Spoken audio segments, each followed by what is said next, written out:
ఈరోజు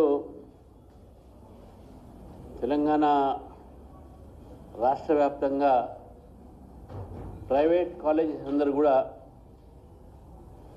మేము కాలేజీని నడపలేము, కాలేజీ తాత్కాలికంగా మేము క్లోజ్ చేస్తాము, మూసేస్తాము అనేటువంటి నిర్ణయం ఏది తీసుకున్నారో ఆ నిర్ణయానికి భారతీయ జనతా పార్టీ పూర్తి మద్దతు పలుకుతూ ఉంది. 8,000 పై చిలుకు కోట్ల రూపాయలు ఈరోజు బకాయి ఉన్నటువంటి ప్రభుత్వం ఫీజు రీఎంబర్స్మెంట్ చేయకుండా 2 సంవత్సరాల నుంచి ఈ కాలేజీలు అనేది కూడా ఒక్క పైసా కూడా వీళ్ళకి ఇవ్వకుండా ఈరోజు వాళ్ళని నడిదారిలో పడేసినటువంటి ఒక పరిస్థితి చూస్తూ ఉన్నాం. గత 6 నెలలుగా చాలా కాలేజెస్ వారి సిబ్బందికి వారు చెప్పేటటువంటి యొక్క ప్రొఫెసర్లకు, టీచర్లకు, లెక్చరర్స్కు జీతాలు ఇవ్వలేని పరిస్థితి కూడా ఈరోజు ఏర్పాటు పడింది.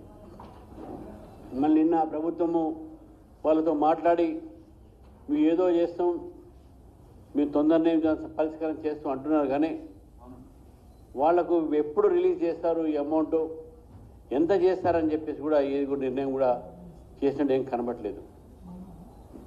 తెలంగాణ ఎన్నికల గతంలో అసెంబ్లీ ఎన్నికల్లో తెలంగాణ కాంగ్రెస్ పార్టీ ఆ రోజు 6 గ్యారంటీలో ఎడ్యుకేషన్ కూడా 5 లక్షల విద్యా కార్డు ఏదో చెప్పి ఇస్తానని చెప్తున్నారు. కానీ అది కార్డులు ఎక్కడ మనకు కనబడలేదు, మర్చిపోయినాం మనం. కనీసం విద్యా వ్యవస్థనైనా వారు సరిగ్గా చూసుకోండి, ఉన్న విద్యా వ్యవస్థను కాపాడండి. గత బీఆర్ఎస్ ఎట్నో దాన్ని మొత్తం చెడగొట్టింది. మీరేదో బాగు చేస్తారని చెప్పి మిమ్మల్ని తీసుకువస్తే మీరు ఇంకా దాన్ని అధ్వానం చేస్తూ ఉన్నారు. ఉస్మానియా విశ్వవిద్యాలయంలో పోయి 1000 కోట్లు అని చెప్పారు. మీకు రిటైర్మెంట్ టీచర్లకు మీరు పెన్షన్ ఇవ్వలేని పరిస్థితి ఉన్నది. 1000 కోట్లు అని అక్కడ వాగ్దానం చేస్తారు. ఇంకా అక్కడ కూడా వాళ్ళకి జీతాలు సరిగ్గా సమయానికి రావట్లేదు, వాళ్ళు కూడా చెప్తా ఉన్నారు. కాబట్టి నేను ముఖ్యమంత్రి గారిని కోరుతాను, ఎందుకంటే ఎడ్యుకేషన్ మినిస్ట్రీ మీ కింద ఉన్నది. ఎడ్యుకేషన్ మినిస్ట్రీ ముఖ్యమంత్రి గారి దగ్గర ఉంది. కాబట్టి దయచేసి ఈ ఫీ రీఎంబర్స్మెంట్కు ఉన్నటువంటి ఒక ఏదైతే బకాయిలు ఉన్నాయో వెంటనే రిలీజ్ చేయండి. లేకుంటే ఈ రాష్ట్రంలో ఫార్మసీ పిల్లలు, ఇంజనీరింగ్, మెడిసిన్, ఈ ప్రొఫెషనల్ కోర్సెస్ చదివే పిల్లలతో పాటు మామూలు డిగ్రీ చేసేటువంటి పిల్లలు కూడా ఈరోజు నష్టపోతున్నారు.